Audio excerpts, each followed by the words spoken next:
নমস্কার বন্ধুরা, কেমন আছেন সকলে? আশা করি সকলে ভালো আছেন ও সুস্থ আছেন। পায়েলের ভ্রমণ কথা ইউটিউব চ্যানেলে আপনাদের সকলকে স্বাগত জানাই। আজ আমি নিয়ে চলে এসেছি আমার অফবিট নর্থ বেঙ্গল সিজন 2 এর দ্বিতীয় পর্ব নিয়ে। এই পর্বে আমরা যাব 2 নাইট 3 ডেজের জন্য উত্তরবঙ্গের এক শান্ত পার্বত্য গ্রাম কাফেরগাঁওতে। সেই সঙ্গে যাব লোলেগাঁও লাভাসহ আরও বেশ কিছু দ্রষ্টব্য স্থানে। ভাইফোঁটার পরের দিন শিয়ালদা স্টেশন থেকে 13149 আপ কাঞ্চনকন্যা এক্সপ্রেস ধরে শুরু হলো আমাদের যাত্রা। ট্রেন ছাড়লো ঠিক রাত 8:30টায়। আমাদের গন্তব্য ডুয়ার্সের নিউমাল জাংশন। কাফেরগাঁওতে 2 রাত 3 দিন আমরা কোথায় থাকলাম, কি দেখলাম, সমস্ত জানাবো এই পর্বের ভিডিওয়ে। তাই বন্ধুদের অনুরোধ রইল ভিডিওটি শেষ পর্যন্ত দেখার জন্য। সকালে ডুয়ার্সের বনভূমির মধ্যে দিয়ে আমাদের ট্রেন নিউমাল জাংশনে এসে পৌঁছলো 10টা নাগাদ। নিউমাল জাংশন থেকে কাফেরগাঁওয়ের দূরত্ব প্রায় 55 কিলোমিটার। স্টেশন থেকে প্রিবুকড গাড়িতে চড়ে আমরা চললাম কাফেরগাঁওয়ের পথে। আমাদের সময় লাগলো প্রায় 2 ঘন্টা। আমরা চললাম লোলেগাঁও দিয়ে। লোলেগাঁওয়ের বুদ্ধ পার্কের কাছে এসে বাঁদিকে রাস্তা ধরে চলল আমাদের গাড়ি। তবে রাস্তাটা মাঝে মাঝেই বেশ খারাপ। রাস্তা যতই খারাপ হোক, হোমস্টেতে পৌঁছে তার চারপাশের দৃশ্য দেখে সমস্ত পথযাত্রার ক্লান্তি আমাদের চলে গেল। উত্তরবঙ্গের কালিম্পং জেলার একটি ছোট্ট শান্ত পার্বত্য গ্রাম এই কাফেরগাঁও।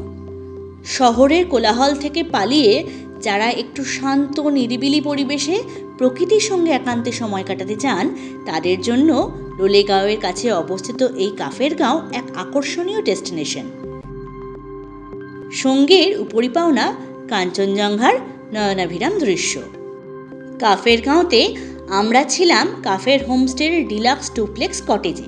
শিয়ালদা থেকে নিউমাল জাংশন হয়ে কাফেরগাঁও পৌঁছানোর সমগ্র যাত্রাপথের বিস্তারিত তথ্য আমার উত্তরবঙ্গ সিজন 2 এর আগের পর্বের ভিডিও অর্থাৎ প্রথম পর্বের ভিডিওয়ে দেওয়া আছে।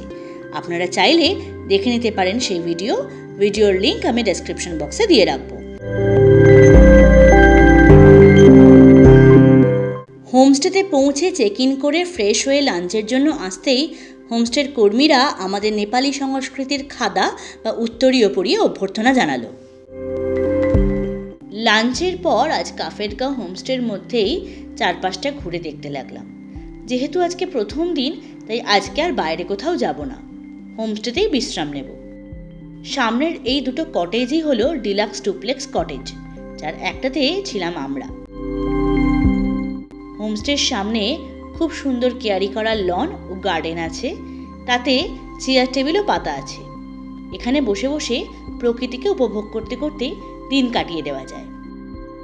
কর্মীদের থেকে জানলাম যে এই দিকে কাঞ্চনজঙ্ঘা দেখা যায় আকাশ পরিষ্কার থাকলে, তবে এখন মেঘে ঢাকা বলে কাঞ্চনজঙ্ঘার দেখা পেলাম না।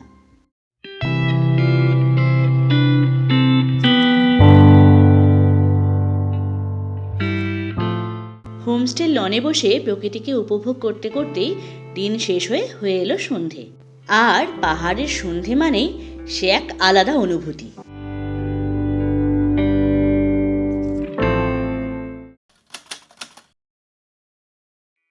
সকালে বাইরে থেকে দেখা যাচ্ছে বলে উল্লসিত গলা শুনে বিছানা ছেড়ে উঠে এসে দেখি সকালের আলোয় দেখা যাচ্ছে কাঞ্চনজঙ্ঘাকে। আমাদের হোমস্টের দরজা থেকে দাঁড়ালে সরাসরি সামনেই দেখা যাচ্ছে তাকে, যাকে দেখতেই মূলত আমাদের এই কাফেরগাঁওতে আসা।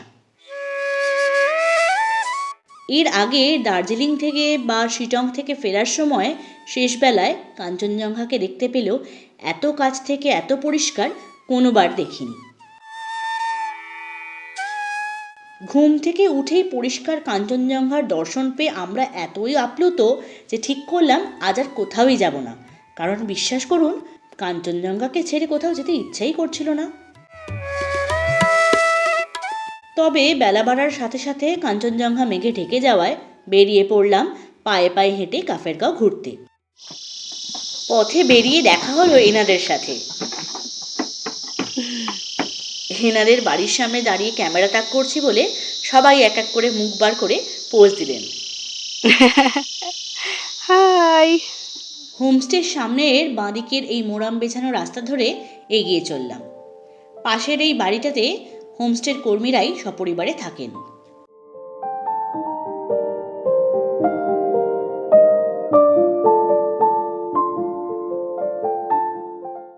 একটু এগোতেই দেখলাম রাস্তাটা পাইন ফরেস্টের ভেতরে ঢুকে যাচ্ছে।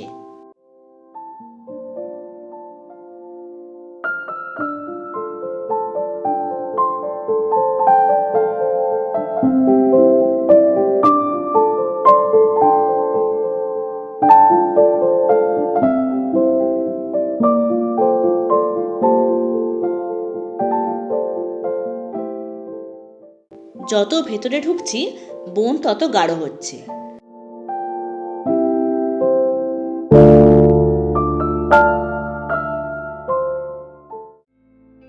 দিন শেষ হয়ে সন্ধে হতেই জ্বলে উঠল বনফায়ারের আগুন আর বেজে উঠল ব্লুটুথ স্পিকারের গান।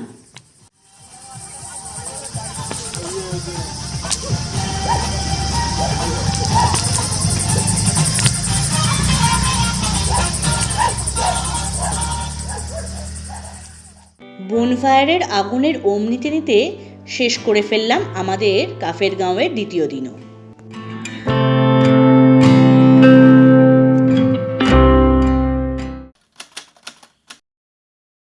তৃতীয় দিন সকালে ব্রেকফাস্ট সেরে 10:30 নাগাদ আমরা চললাম কাফের গাঁও ছেড়ে লোলেগাঁওয়ের পথে।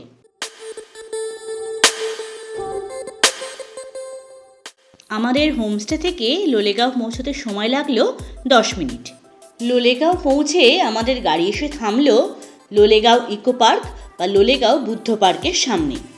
জনপ্রতি 20 টাকা করে টিকিট কেটে একে একে ঢুকে পড়লাম পার্কের ভেতরে। কাফের গাঁও থেকে লোলেগাঁওয়ের দূরত্ব মাত্র 2 কিলোমিটার।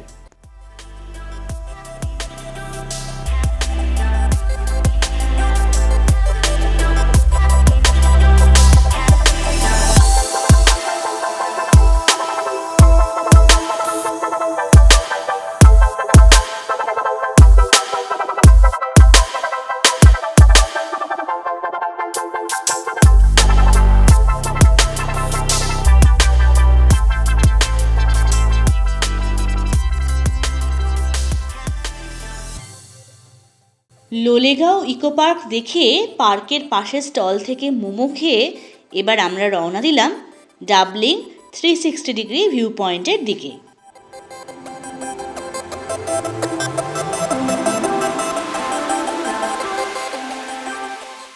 কালিম্পংয়ের এই ডাবলিং ভিউ পয়েন্টের ভেতরে প্রবেশ করতে গেলে জনপ্রতি 20 টাকা করে টিকিট কাটতে হবে। আমরাও টিকিট কেটে ভেতরে ঢুকতেই চোখে পড়ল এই মিনি স্কাইওয়াকটা।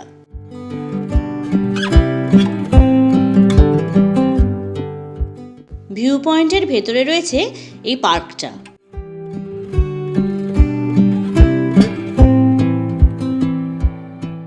সিঁড়ি দিয়ে ওপরে চলে এলাম ভিউ দেখবো বলে, কিন্তু ভিউ কই?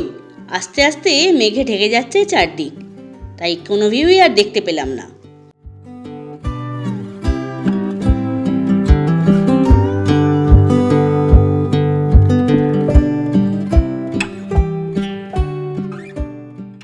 আমাদের ভাগ্যটাই খারাপ, তাই 360 ডিগ্রি ভিউ দেখতে না পেয়ে খানিক আশাহত হয়ে চললাম আমাদের পরের গন্তব্য লাভা মনাস্ট্রির দিকে।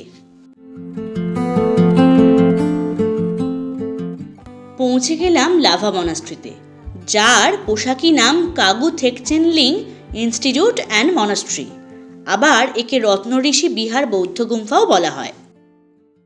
সকাল 5:30 থেকে বিকেল 5:30 অবধি খোলা থাকে এই মনাস্ট্রি।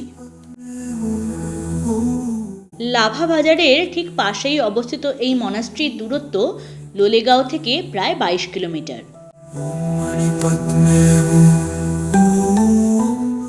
লাভা মনাস্ট্রির আর এক নাম যেহেতু কাগু থেকচেন লিং ইনস্টিটিউট, তাই এখানে প্রচুর বৌদ্ধ ছাত্র পড়াশোনা করে।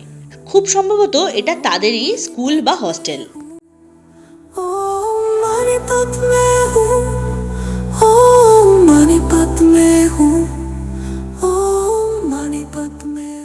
উনিশশো 1987 থেকে 1988 খ্রিস্টাব্দের মধ্যে তৃতীয় কংট্রোল রিনপোচে দ্বারা এই লাভা মনাস্ট্রি তৈরি হয়। আর 1990 সালে এটা একটা বৌদ্ধ মঠ শিক্ষা প্রতিষ্ঠান হিসেবে আনুষ্ঠানিকভাবে খোলা হয়।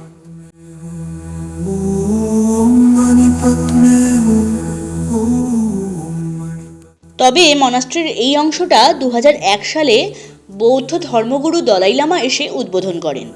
তাই মূল লাভা মনাস্ট্রির এইটা হয়তো সব থেকে নবীনতম অংশ।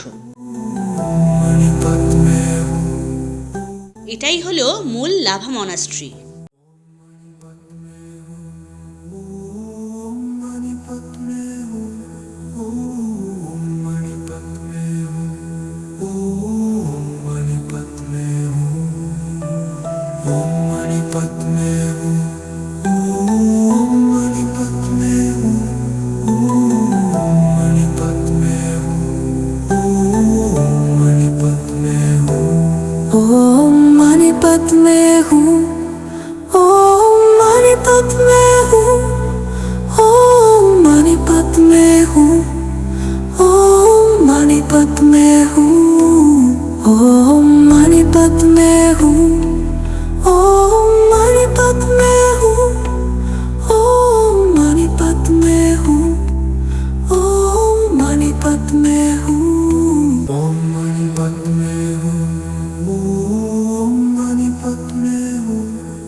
লাভা মনাস্ট্রি দেখে আমরা নিচে চলে এলাম মনাস্ট্রির নিচের এই দোকান থেকে একটু কফি খাবো বলে। লাভা মনাস্ট্রি দেখে আর কফি খেয়ে পাইন ফরেস্টের ধার দিয়ে আবার আমাদের যাত্রা শুরু হলো সামাবিয়ংয়ের দিকে।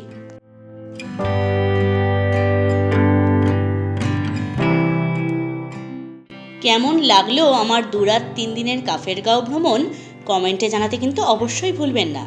ভিডিওটি ভালো লেগে থাকলে লাইক ও শেয়ার করে দেবেন বন্ধুদের সাথে। আমার উত্তরবঙ্গ সফর কিন্তু এখানেই শেষ নয়, পরবর্তী পর্ব সামাবিয়ং। দেখা হবে পরবর্তী পর্বে। ততদিন ভালো থাকবেন, সুস্থ থাকবেন। ধন্যবাদ।